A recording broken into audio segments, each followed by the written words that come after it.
Times of Israel کا پورا article ہے, جا کے گوگل پہ پڑھیں. Middle east media research institute نے کہا ہے کہ اسرائیل کی انٹیلیجنس حلقوں کے سب سے قریبی لوگ جو اس بلوچ مسئلے کو اسرائیل میں اٹھایا جا رہا ہے. دیکھیں اسرائیل کے موساد میں اور بلوچ کی جو غیر مستحکم علاقے ہیں, یہ جغرافیائی اور سیاسی اہمیت ہے. اس بات کو سمجھنے کے لیے کہ بلوچستان کی اہمیت کیا ہے, یہ صرف یہاں کی اندرونی سیاست نہیں ہے. جنوب مغرب میں پاکستان ہے, جنوب مشرق میں ایران ہے, اور جنوب میں افغانستان کے ساتھ جڑا 3 ممالک پاکستان, ایران, افغانستان. نسلی, قوم پرست, عسکری گروپ, نایاب معدنی وسائل جس کے بڑے ذخائر, پھر جدید ٹیکنالوجی توانائی میں جو کام آنے ہیں ان کے سارے معاملات, اس پہ امریکہ اور چین دونوں کے لیے پراکسی کے لیے ایک میدان ہے. اسرائیل کی جو دلچسپی بڑھ رہی ہے اس کی وجہ کیا ہے کہ پاکستان اور ایران دونوں ایسے ممالک جو اسرائیل کے مخالف, خیر پاکستان تو نہیں فی الحال, لیکن بلوچستان سٹڈیز پروجیکٹ آپ ذرا پڑھیں, middle east media research institute کا, اور ٹائمز آف اسرائیل کی گواہی دیکھیں. یہ جو یورو ایشیا کی تبدیلیاں ہیں اس میں علیحدگی پسند, کالعدم تنظیمیں, یہ سارے معاملات کس سے جڑے ہوئے ہیں کہ بلوچستان کو پاکستان کا حصہ نہیں بنا, اس کو کاٹنا ہے ہر صورت میں. 31 جنوری 2026 کو دیکھیں, جیفری ایپسٹین کی لاکھوں صفحات پر دستاویزات سامنے ہیں. FBI کی پوری رپورٹ ہے اس میں کہ ڈونلڈ ٹرمپ کو اسرائیل میں کمپرومائز قرار دیا. اس نے کہا اس کا جو داماد ہے جیرڈ کشنر, FBI نے کہا ہے یہ غیر معمولی اثر بھی رکھتا ہے ٹرمپ انتظامیہ میں, اور غزہ میں جو سلائیڈیں بھی آپ کو دکھا رہا تھا اس کا خاندان اسرائیل کے ساتھ گہرے تعلقات ہیں. یہ ٹرمپ کی ایران پالیسی اور غزہ کے متعلق بورڈ آف پیس میں عین اس وقت بلوچستان کا معاملہ آیا جو انتہائی اہم خطہ, کیونکہ امریکہ کے لیے ایران کے خلاف زمینی کارروائی, فوجی انٹیلیجنس, فوج کے رسد کا سامان, وہ زمینی راستہ صرف یہی ہے. سمندر میں ان کا بحیرہ کھڑا ہے وہ لنکن یا آرماڈا, لیکن زمینی راستہ بلوچستان سے جاتا ہے. اب غزہ بورڈ میں پاکستان کو اسی لیے شامل کیا گیا. ڈو مور کا مطالبہ, سی پیک کی موجودگی, چین کی گردن دبانا, افغانستان کا بگرام ایئر بیس, پاکستان میں وادی تیرا جیسے شمسی ایئر بیس تھا. اب یاد رکھیں ایران سے میزائل حملے بھی ہوئے تھے پاکستان پہ, انتہا پسند گروپ تھے یہاں پر, وہ کون سے تھے؟ اب یہ تمام ڈوریاں آپ جوڑیں آپ کے سامنے پوری تصویر واضح ہو جائے گی. اور یہ اسی بات اور اس کا دلیل اور ثبوت ہے کہ کل بلوچستان میں 12 شہروں میں بیک وقت حملہ ہوا. عطا تعالیٰ نے کہا ہم نے 110 بندے مار دی.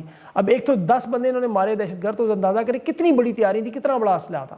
بلوچستان تو فوج کے کنٹرول میں, 12 شہروں میں بیک وقت حملہ کوئی آسان کام نہیں ہے. وہاں کتنے علیحدگی پسند مضبوط ہیں, اندازہ کریں اس بات سے. اور خطرناک چیز جو آپ ویڈیوز میں دیکھ رہے ہیں کہ وہاں عوام کے سامنے حملے ہو رہے ہیں اور وہ ان کو پکڑ کر سیکورٹی فورسز کے حوالے نہیں کر رہے, خاموشی سے تماشا دیکھ رہے ہیں. کوئٹہ بینک کے اوپر راکٹ لانچروں سے حملے ہو رہے ہیں, دہشت گرد اندناتے پھر ہیں اور لوگ عوام وہاں سیٹیاں بجا رہے ہیں, خوش ہو رہے ہیں.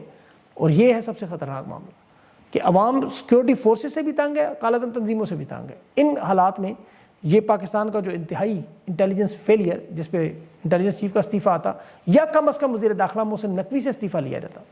محسن نقوی دن میں وہاں جنازہ پڑھ رہا ہے اور شام کو لاہور میں کرکٹ میچ دیکھ رہا ہے, جیسے روم جل رہا تھا اور نہرو چین کی بانسری بجا رہا تھا. محسن نقوی بھی ایسے ہی, آپ کو پتہ ہے, کام دن کو PCB کا چیئرمین, شام کو وزیر داخلہ, اگلے دن سینیٹر.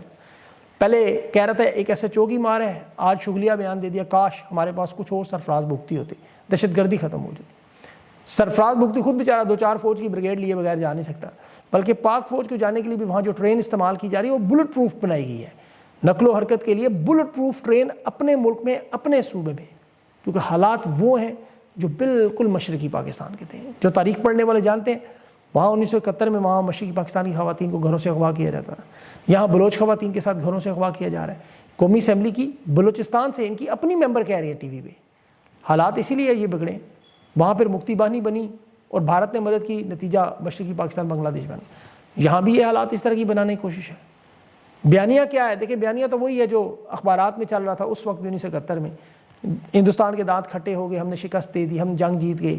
اب تم اٹھائیں اخباریں گوگل پہ جا کے, 93,000 فوجیوں کے سرنڈر کو تاریخی فتح قرار دیا جا رہا, اور ذمہ دار ذوالفقار علی بھٹو کو قرار دیا گیا. جنرل ضیاء کی تصویر GHQ میں ہال آف دی فیم میں لگا دی گئی. جنرل نیازی واپس آیا, سیاسی جماعت بنا کے الیکشن بھی لڑنے لگا. بلوچستان میں بھی ہے, اور فتنہ الخوارج ہیں, ہندوستان کے لوگ ہیں, نیست و نابود کر دیا, ختم کر دیا. اگلے ہفتے پھر کوئی ایسا ہی کام شروع ہو جائے گا. اور خطرناک, میں نے جیسے بات کی نا, عوام جو ان کا والہانہ استقبال کر, یہ مجھے اس میں سب سے خطرناک کام لگ رہا ہے. باقی ان کی جو سٹیٹمنٹس, بیانات ہیں وہ آپ سن رہے ہیں. کوئی ایسا چوکی مار کہتا ہے, کوئی کہتا ہے سرفراز مفتی جیسے کچھ مل جائے. دہشت گردی اس طرح ختم نہیں ہو سکتی. محسن نقوی ہمت کرے, ذرا اپنی رشتہ دار شہربانوں کو وہاں بھیجے, تعینات کرے, یا لاہور میں جیسے SP بنایا, یا اپنی بھابھی وہ رقیہ حیدر صاحبہ جو DCO لاہور, ان کو بھیجے بلوچستان. حالات اگر اتنے بہتر ہیں, حالات انہیں پتہ ہے, عوام ان کے ساتھ نہیں ہے. دیکھیں عوام ساتھ نہ ہو, سیاسی نمائندے نہ ہوں, سیاسی آوازیں بند کی جائیں, سیاسی عمل بند کی جائے, تو پھر دہشت گردی ختم نہیں ہو سکتی.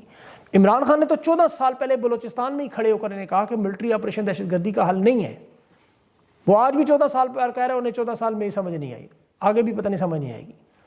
اور عمران خان کی نہ مانیں, انٹرنیشنل دنیا کی مان لیں, Nelson Mandela, Martin Luther king ہے, میلکم ایکس ہے, ان کی مان لیں. سب بڑے رہنما کیا کہتے ہیں, آوازیں بند کریں گے, پرامن سیاسی راستے بند کریں گے تو تشدد ابھرے گا, لوگ مسلح جدوجہد کی طرف جائیں گے. اور اس وقت یہی ہو رہا ہے.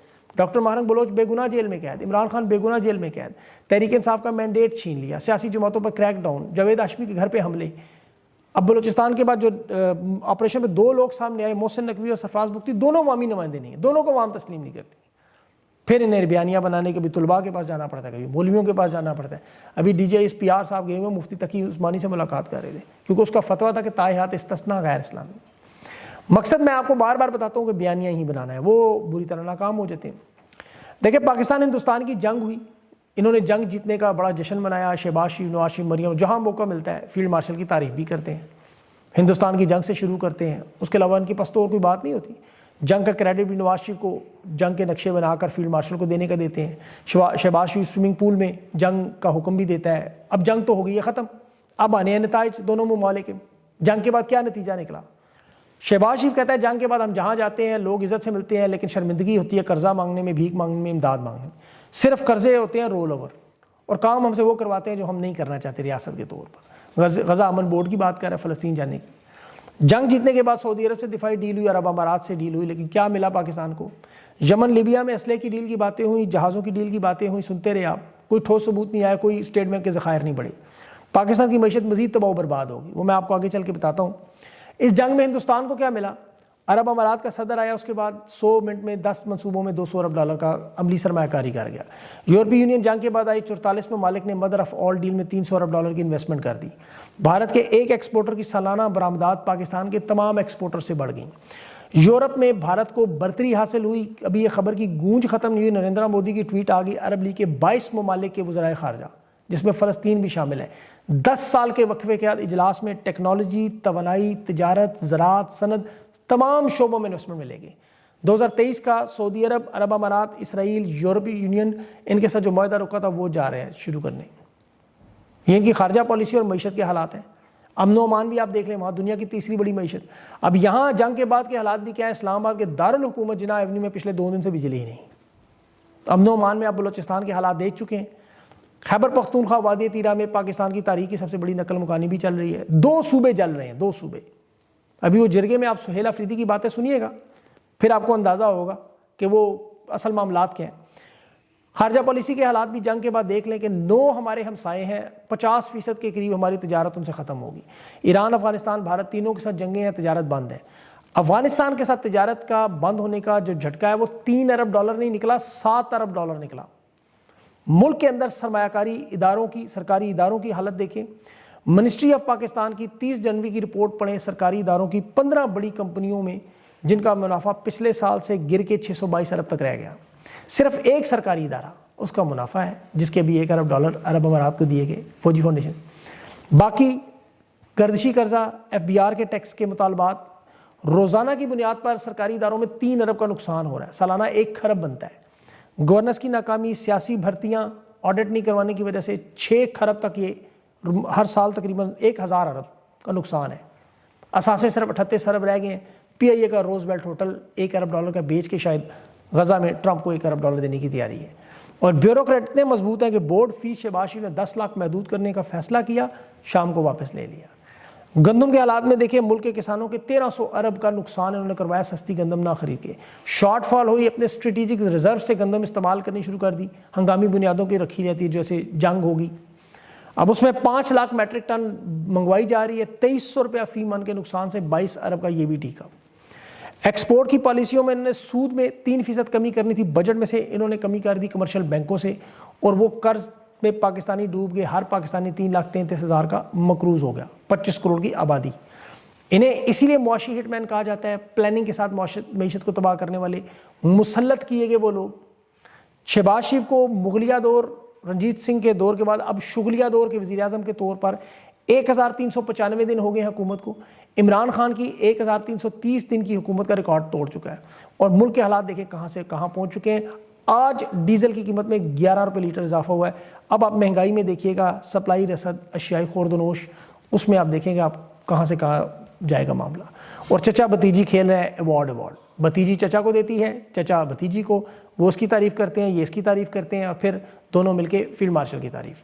اور ایلیکس ریمنڈ نے دنیا کے 25 بدعنوان حکمرانوں میں نتن یاہو کے ساتھ انہیں شامل کر کے ان کی تعریف کر. کرپشن کی حالت دیکھیں, $90 ملین منی لانڈرنگ کے ذریعے دبئی منتقل کرنے کی کوشش ہے.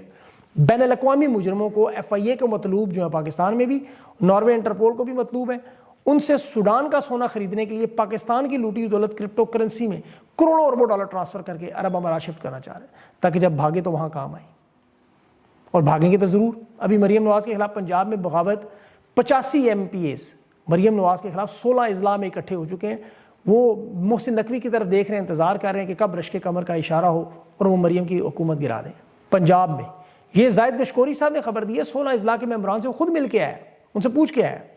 اب اس بغاوت کے بعد ظاہر انہوں نے بھاگ جانا ہے, جیسے نواز شریف, بے نظیر بھٹو, یہ سارے بھاگ کے. اور ان کی آپ دیکھیں جتنے لوگ ہیں, جتنے کے جتنے بھاگے ہیں, وہ کیوں بھاگیں گے کہ انہوں نے پاکستان میں ظلم و ستم کی ایک تاریخ لکھ دی ہے. انہیں پتہ یہ بچ نہیں سکتے. بلوچستان میں 15 سیکورٹی اہلکار جان سے گئے, ان کا بدلہ کس سے جا کے لینے شروع کیا. ایک شرمیلا فاروقی نے کہا کہ مریم نواز نے انکاؤنٹر بنا لیا, انکاؤنٹر اسپیشلسٹ بن چکی ہیں. اور دوسرا انہوں نے ملتان میں جا کے سینئر سیاستدان, مارشل لا کے دور کے ظلم و ستم برداشت کرنے والے جاوید ہاشمی باغی کے گھر, اور نون لیگ میں بھی اسے بہادر آدمی کہا جاتا ہے, کیپٹن صفدر اپنے ہاتھ سے جنید صفدر کے ولیمے میں کھانا کھلاتا. ابھی آپ نے ویڈیو دیکھی ہو, اس کے گھر میں 70 پولیس والے نے دھاوا بولا, معصوم جاوید ہاشمی کے نواسے کو خون و خون کر دیا, خون کے فوارے پھوٹ داماد اور بیٹی کو اغوا کرنے. اور الزام کیا ہے کہ ٹویٹ کرتا ہے جاوید ہاشمی. اس نے اپنے نواسے کے ہاتھ میں جاوید ہاشمی نے باغی کتاب پکڑا کے وہ ویڈیو جاری کی کہ زور کتنا بازو قاتل میں دیکھنا بھی ہے. دندناتے پھرت ایک بزرگ سیاستدان, بیمار بھی ہوئے ہیں, پتہ نہیں کس حال تک یہ گر چکے ہیں. تو اس لیے میں کہہ رہا ہوں یہ بھاگیں گے ضرور, کے پاس راستہ نہیں ہے, لیکن وہاں بھی انہیں ملیں گے اوورسیز پاکستانی.